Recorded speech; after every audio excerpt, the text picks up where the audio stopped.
Do you need bonds inside of your workplace retirement plan, like your 401k, 403b? And I really want to focus on the retirement plans, not like your individual accounts, like your IRAs, the ones that you're limited in the choices that you have. But this isn't just a question of whether or not you need bonds, which is a question I get asked quite a bit. It's also about target date funds, which really their whole premise is going from being more aggressive in the early years to more conservative. And in doing so, they use bonds to do that. To answer that question, they transition from less bonds to more bonds, really to reduce the risk and the volatility and basically making it a more conservative portfolio. So let's look at some data and figure out together whether or not you need bonds. But this is not just whether or not you should hold bonds anywhere. This is really about your retirement plan at work, the one with limited investment options. And I think by the end, you'll kind of understand why. What's going on, guys? Welcome back to the channel. Or if this is your first time at our channel, welcome to the channel. My name is Travis Sickle. So the first thing that I want to talk about with bonds is look at some of the historical rates of return, bonds in general. And that's really, really broad, but we'll just talk about more of the fixed income bond portfolios that you might see inside of your retirement plans. So let me go ahead and pull this up on the screen so we can look at this first chart together. And this is a quilt chart. So you can easily Google these things because a lot of financial institutions put them together. I've put them together in the past. They just take a long time to go through and kind of build something like this. But you can do this, basically just do this in Excel or something. But this is showing the asset classes and the performance on an annual basis. And it's basically ranking them. So if you look here all the way to the left, 2001, US fixed income was the best performer for that year at 8.43%.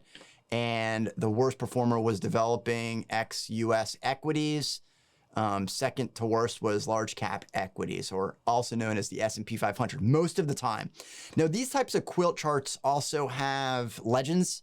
So I think if we scroll down on this one, and the legend will tell you that the large cap is the S&P 500, and here the small cap equities is the Russell 2000. But that's not always the case. Most of the time for large cap equities, it's the S&P 500, but sometimes they'll go ahead and break it down further, and even for the small cap equities. Same thing for the bonds. So if we go back up to the quilt chart, we could see that there was the fixed income, but then they also looked at high yields. High yields is another term for junk bonds or below investment grade bonds. So they basically have a lot higher risk. They're bonds, basically, they're lending money, if you think about it from that perspective, to institutions or companies that they don't really think are going to be able to pay it back. So that's another name for high yield. So when you hear high yield, wow, I want high yield. I want to get a better return. I want a better dividend. You go towards high yield, but then when you uncover it, what is high yield really? And another word for it is junk bonds or below investment grade. And your investment grade are usually your US fixed income. So that's what basically this index, let's see what it's even tracking. The U.S. fixed income is the Bloomberg Barclays U.S. Aggregate Bond Index. So this includes U.S. government, corporates, and mortgage-backed securities with the maturities of at least 1 year. So you're going to get a more conservative portfolio out of that than you will with the high yields. And this goes all the way to 2020. So this is more or less a most recently updated quilt chart. So I think, when you first look at this, you might want to try and figure out, not really, this is what you're probably thinking, that you might want to figure out which asset class is the best performer over time and kind of put all your money in there. You don't necessarily need to do just that, but you can kind of get an idea of where things fall. Now, this one doesn't show two things. It doesn't show that number. It doesn't show an average over time, and it's also not showing us the ranks over time either. So let's go ahead and flip over to this other chart. This is another quilt chart, kind of doing the same thing. And for the most part, they're using similar benchmarks for their asset classes, or whatever we want to call that. What are they actually quantifying it for? But you can see the returns from 2006 to 2020 or 2020. Then you can see that over time, the large caps did the best, mid caps did the second best, and then followed by small caps at 9.44%. And on the bottom, you have commodities and then cash and fixed income. Not really surprising over this time frame that you would take a look at. And then you can see on this one, it's a diversified portfolio. Of course, the weightings are going to be a little bit different. Nobody really goes in and chooses an equal amount. But if you actually go to one of my older videos, I talk about my own 401k before I got into this business, working for another company, completely different company, different industry. And I did just that. And I put a little bit into everything. And I always go back to that because I kept that sheet and I put money in bonds. But it's just kind of weird to put money in bonds when you're getting a rate of return of fixed income at 4.49 versus even like the S&P 500, the large cap at 9.88. Now, the reason we diversify and the reason that you might want to put bonds in your portfolio is really the investment risk. But what is really risk when you're looking at it? It's your ability to stay in the market really and not sell out of it and understand what you're investing in. And it's way easier said than done because we look at charts like this and we're looking on an annual basis like it's no big deal. So if you look from one year to the next, if we go back to it, if we look from 2019 saying that we got, I don't know, the large cap at 31.49%. You're like, oh, that's great. Large cap at 18.4%. I think we start to, and even going back, maybe 2018, the large caps didn't do that well, down 4.38%. But 2018, a long time ago, right? Like your mind just doesn't work like that. You don't look back to 2018 and thinking that was yesterday or just 3 steps away. In this case, it's 2021 right now at the recording of this video, but it'd go from 2020 to 2019 and then just one more step back at down 4.38% when the large cap wasn't doing that well in that year. It doesn't feel like that. And that's really, last year was a really good, I guess, indicator of the market because it was a V shape, basically. It went straight down and then came back up. But think about this, right? Why does the market go down? Does the market go down because the values go down or the actual market goes down because what is the market? It's the last trade price. So that's where it's at.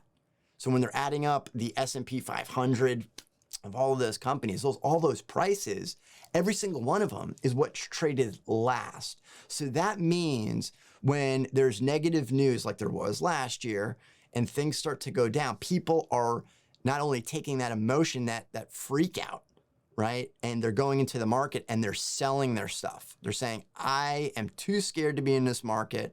I am selling out. I think that the market will go down even further. And at some point, that's not a true statement, right? Because it goes down, down, down, and down. And the point of the worst part, the dip, whatever you want to call it, they're still thinking that. There's still a buyer and a seller, but that seller is selling out of the market. Buyer is getting in thinking, hey, this has gone down far enough. I think it's going to come up. They're making the bet. But what gets reported is that price. So that's what you see. So think of that, right? So if you think about your own house, someone comes in and says they're going to offer, let's say your house, you think it's worth $250,000 or $500,000, whatever, right? Someone comes and offers you $750,000. And let's say you don't sell, but you're starting to think, oh, my house is worth $750,000 because someone was going to give me $750,000. Well, they're long gone. You have to have a buyer that's willing to still pay that $750,000, but in your mind, you still think it's $750,000, even if you haven't sold. Same thing works in the other direction. Somebody offers you, so say $100,000. And you're like, well, wait a second, this house is worth $500,000, not $100,000. And you start to think that, oh man, my house must not be worth that much because this person will only pay $100,000. So therefore my house really isn't worth $500,000 anymore, is it? Well, maybe. If a buyer has to come along and offer you that price, that is basically supply and demand kind of a thing. So that's what you have to look at and to think in the back of your mind. So when you're seeing that the price today, all that price is what was traded that last trade. That's what gets reported. So if that continues to happen and it starts to trend downwards, then it's not as valuable, or is it? And that's a really emotional, difficult thing for a lot of people to get through because they look at the price and think that the price is exactly correlated to the value. And that's not true. So if you look at this historically, what you should really be thinking is, well, wait a second. In this one, U.S. equities, wow. 1, 2, and 3 since 2006. That's the first thing that jumps out at me. So can you really go wrong with being in a portfolio? And imagine how many positions you would actually own if you went out and invested in large, mid, and small cap stocks in this particular scenario. You would still be diversified. Still own a ridiculous amount. Almost any study that you would see would say how many different positions should you own? That's a lot of different positions. That's a lot of diversification there. Maybe not across all different asset classes, but look at fixed income at 4.49%. I just can't think of why in a workplace retirement plan, and I talk about a workplace retirement plan, and I was thinking about kind of clarifying this to say, well, where are you in your retirement? But think about this. You're day one of starting to save for your retirement, but when is your retirement? Let's call it 60 or 65 or 70, whatever, it doesn't matter. Want to retire early, 50, doesn't matter. That still could be 10, 20, 30 years away. But day one of retirement, let's even start there. You're not working anymore. So therefore, it's no longer probably going to be a workplace retirement plan. And you're probably going to flip it into an IRA of some sort, right? You flip it over to an IRA because you have more investment options. So most people do. So you do that, but it's still day one of the next 20, 30, or 40 years, maybe even more of your life. So you still have a ridiculously long time horizon. So does that mean that you need to really hold bonds almost at any stage in that game up until about retirement? Maybe psychologically, yes. But I'm not also saying that the retirement plan should, or your workplace retirement plan should be the only money that you have set aside for retirement. Maybe you have non-retirement money, you have some cash built up, because you should always have cash on hand, especially if you're nearing retirement or in retirement. That should always be a factor. It doesn't necessarily need to be in every single portfolio, right? So the returns, it just doesn't make sense when you're doing that, saying that you're going to have this long-term time horizon to go from 4.49 to 9.88. So let's just talk about the significance of that. Is it a problem to own the bonds with that rate of return? No. But what is the other side of that, or what is the consequence of that? It's the fact that you're going to have to work that much harder in saving additional money to get to the same point. And that's a big deal. Now, for most people, that's not really something that they can do because they want to retire as early as possible. So they need everything to work on all cylinders, literally everything. So if that's the case, if you waited a few years to start to save for retirement and you need to play catch up, it's not that you should take undue risk and understand your investments. But if you do a little bit of education and you look a little bit further into this, you're going to find that owning these bond funds in most of these portfolios is more or less the wrong thing. Now, I personally don't own any bonds in any of my portfolios. And when I come across a target date fund, that's usually what I think of. The story sounds great, that you can be more aggressive and then it'll slowly get to being conservative. It's a one-stop shop. But is that really doing you justice? Is it doing the right thing for you over time? Now, if you sold out and you can't handle the risk, and if you saw what we had in 2008 where the market went down severely and you would freak out to the point that you would sell out, yeah, sure, that's the reason why you should diversify and have bonds in your portfolio. But is it really the right move to just lean on, I'm going to be scared of the market no matter what? I think you're really putting yourself in a precarious situation for retirement because you want that money to work as hard as possible. And let's think of it logically. If the market continues to do as poorly, like in 2008, if you had one of those like every year for 5 or 6 years, I mean, that'd be ridiculous to have no money at all, right? But that's the thing. You'd have no money at all. Whether or not it's in the market or out of the market, everything would be nothing. So if you're diversified enough, at some point, you have to realize you have a decision to make. You can either take on more risk or save additional dollars. Now, at some point, you might not be able to save enough. You need that rate of return to kind of pick up. So let's just run some quick math to show what the differences are in these two portfolios with those positions over time, because I think that kind of magnifies it quite a bit. So I'm going to go ahead and pull this up right here. And let's just make sure that we can see. Yeah, we can see this. Okay, so you can see my calculator. And let's just go through this. So we're looking at 9.88 versus 4.49. And let's put that over a 30-year period and see what the consequences of doing that. So 4.49% rate of return. And let's say we had nothing saved and we're going to save let's say $250 per month, that would be $189,000. Now, let's say we take that 4.49 up to 9.88, and we go up to here, and 550,000. So let's do that again. 550,000, and we're gonna change that up. 4.89, or excuse me, 4.49. If I can get my math right here. 4.49. We've got 550. Let's see what that. We got 550. So let's see what that drops to. 189. So we've got 189. Let's just round it up to 200,000 versus 550. So that's a huge difference. 200,000 versus 550. That's way more than double. So you're gonna have way more than double. Now, granted, we're not saying you're gonna put all of it in there, but this is just showing you how much of a differential that is on that 30-year period. Now, realistically, if you're starting to save, just think about, just cast that even further, 50 or 60 years. That's perfectly legitimate, because that's what's actually going to happen when you're invested in a bond portfolio. Now, bonds are sold at, like, you see it was called fixed income. We'll pull that up again. See, it's called fixed income. And a lot of times we look at fixed income and thinking, okay, I'm going to buy this and it's going to give me a fixed income. It's going to give me the dividend. But you're almost never buying it at that value, which is called par. You're never buying these bonds at $1,000 and saying, okay, it's going to give me this amount of money, right? It just doesn't happen.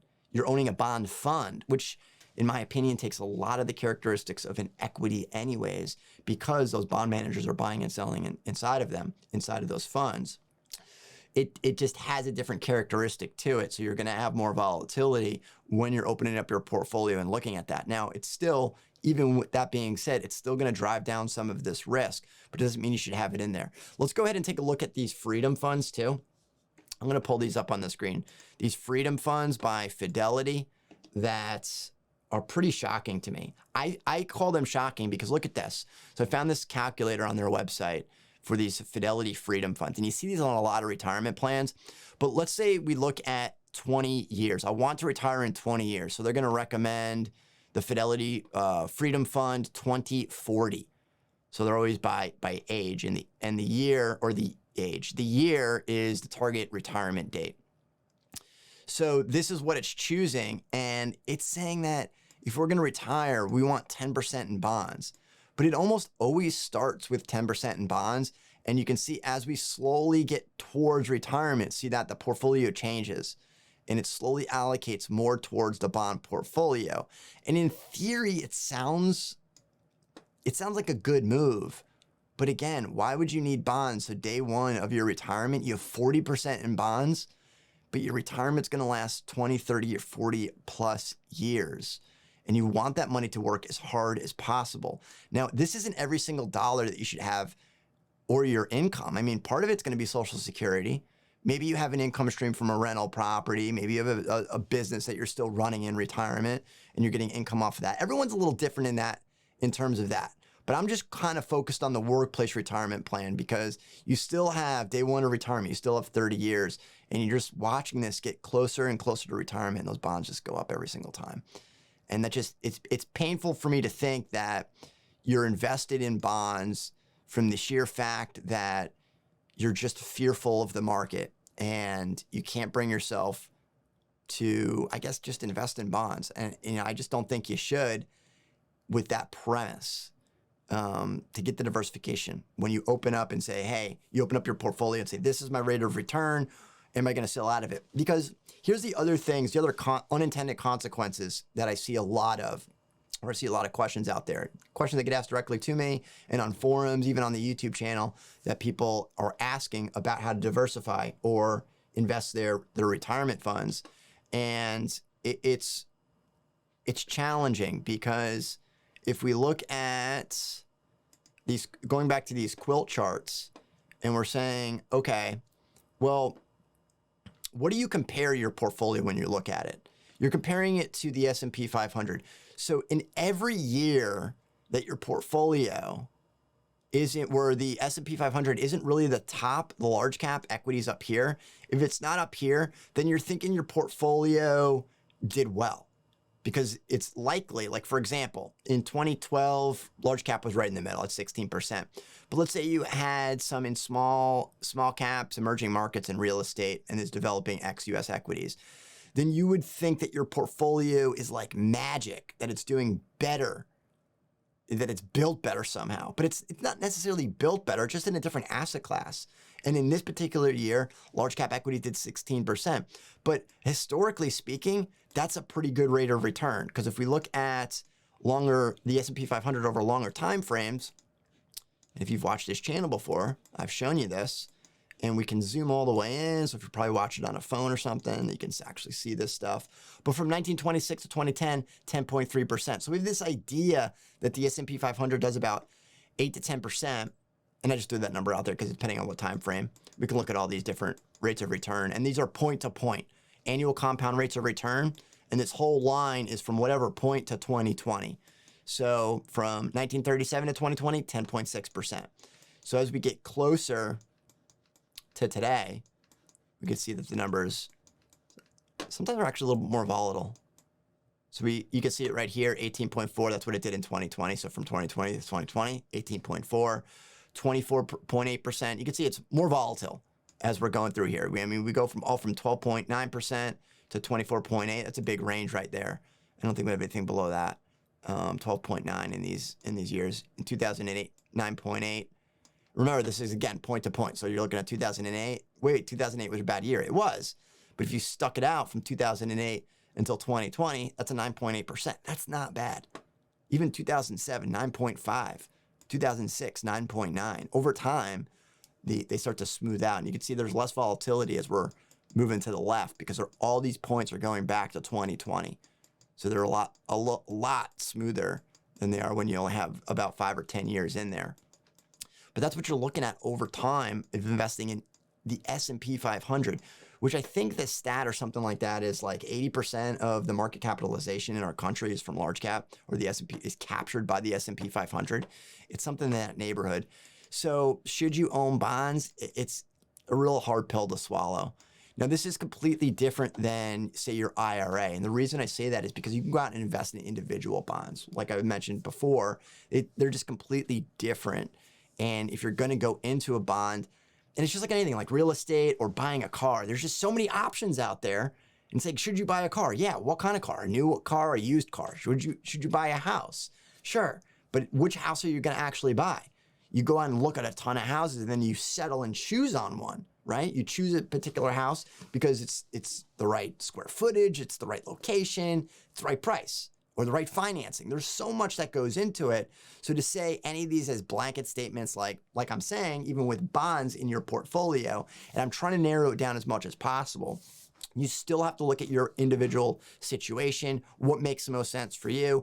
The only person that's going to know you is you, and whether or not a diversified portfolio where you have much smoother returns versus more volatile returns. But even if you look at what Buffett talks about, he would much rather have lumpy returns, meaning some years he does really well, and some years it's okay, it's not great.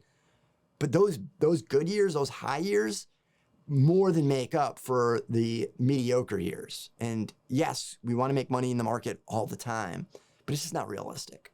And if you can't weather the storm and get through those difficult times, it makes it really difficult. The other thing that makes it really difficult is what's happened over the last 12 to 18 months with the rise of online trading like Robinhood, with the rise of cryptocurrencies, with the rise of just the media focused on individual stocks and jumping on the bandwagon.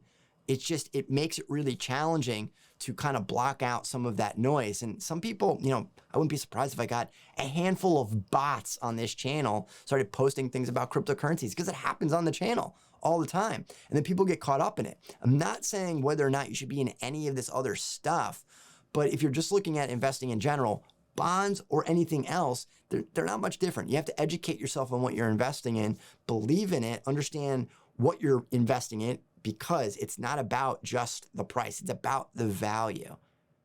And if you have that value, understand that value, then when you're looking at this price going all over the place, you can kind of center yourself and say, no, this is This is really why I'm invested. This is my game plan. This is my investment thesis and what we're doing.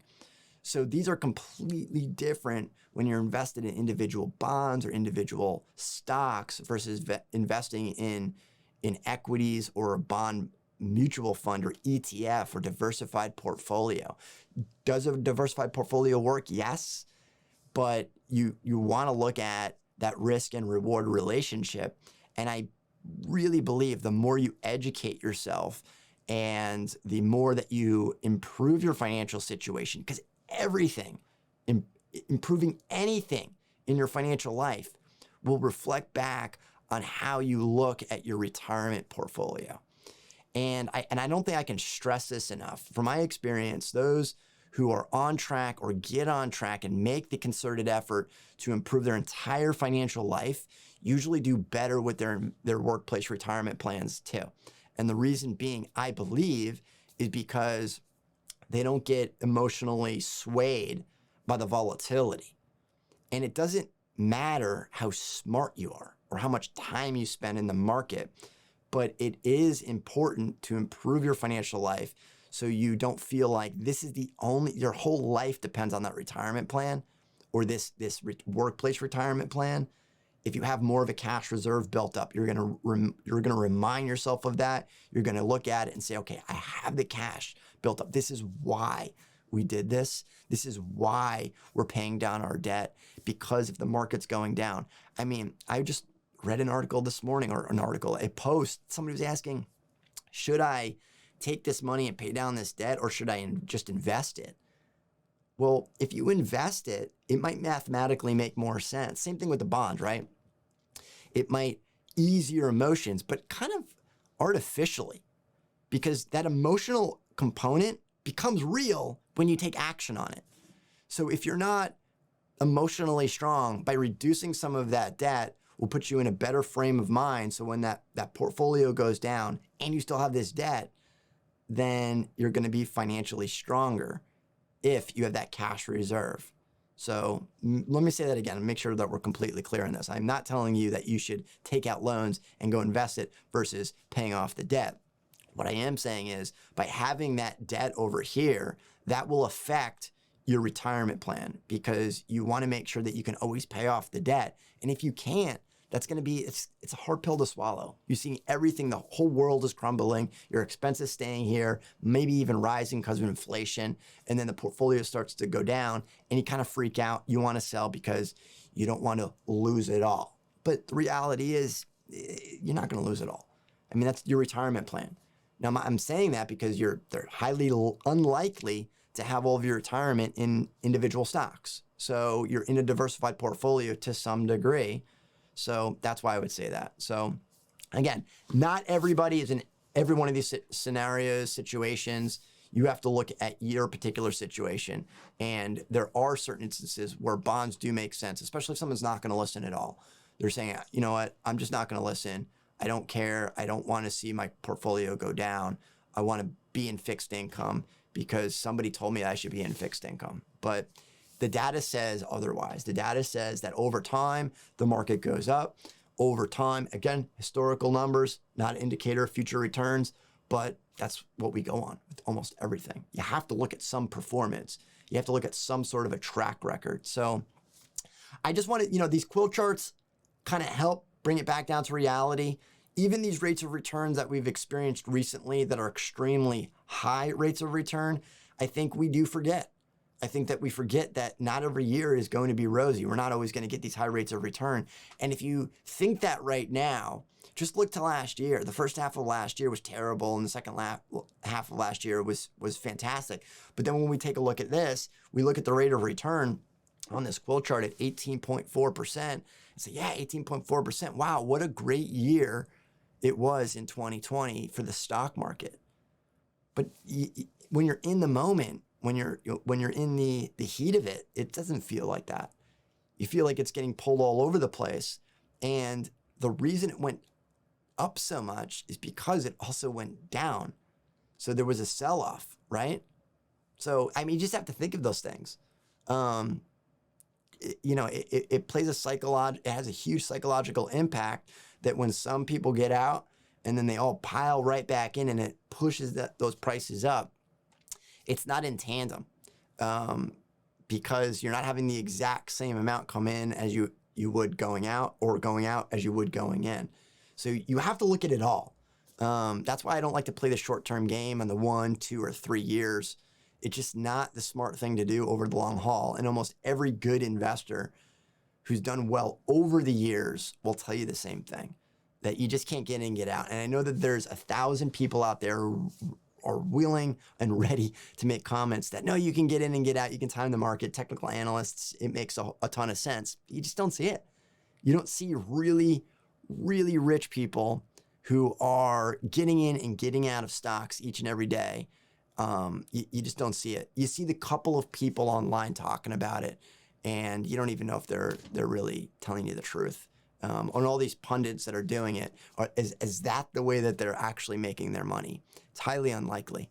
Let me know what you think in the comments down below. Just trying to give my 2 cents on bonds and what you should do, without just making a blanket statement that you should run from bonds, because that's not the case either. But you need to look at your particular situation. But I thought this might help, looking at these historical rates of return and really focusing on your retirement plans at work, of whether or not you should have bonds or should you just invest in something like the S&P 500. Is that a bad recommendation? No. If you want the one-stop shop, that's where I'd be more likely to lean towards an S&P 500. Just choose whatever position it is, because you're going to be limited. When you really break it down in your retirement plans, there's a good chance you only have 1 or 2, 3 options maybe for the S&P 500. And if you have more, there's a good chance that they're going to break it up between growth versus value. So really, when you get growth versus value, you just need to put 50% in one, 50% of it in the other, and that would be your diversified S&P 500. Otherwise, you can choose a blend fund, which would capture most likely most, if not all, of the S&P 500. And when you look at these retirement plans, even though you have 20 or 30 options, when the rubber meets the road and you start looking at it, you really don't. You only have 1 or 2. Maybe you have a target date fund like the Freedom Funds, and you also have the individual positions. Sometimes you don't even have a growth, or sometimes you don't have a value. Sometimes they only give you a blend fund too. So it helps you kind of eliminate all those investment options. So people are usually pretty amazed when I look at a retirement plan and I choose it relatively quickly, which funds to choose, because there aren't that many. Even though there's 30, there's really not, because then you break it down by asset class and you eliminate so many different positions when you're only looking at a couple. You're saying, hey, I want something in large cap, mid cap, small cap. Here you go. What are our options? Maybe 1 or 2 in each of those positions. And that's really it. So I don't know. Tell me what you think. Let me know in the comments down below. If you disagree with me, that's fine too. Let me know why. Why are you invested in bonds? Why are you invested in a target date fund in your in your workplace retirement plan? Not your IRA. In your IRA, if you find a good deal on a bond, maybe something is really undervalued. That's a different story. That's a different investment strategy. I'm talking about diversifying. And diversification really is the only option that you really have inside of your workplace retirement plan. So let me know what you think in the comments down below, whether or not you own bonds or do you not own any. And if this has helped or made any sense to you. Let me know in the comments down below. If you enjoyed this video, be sure to subscribe and leave your comments down at the bottom.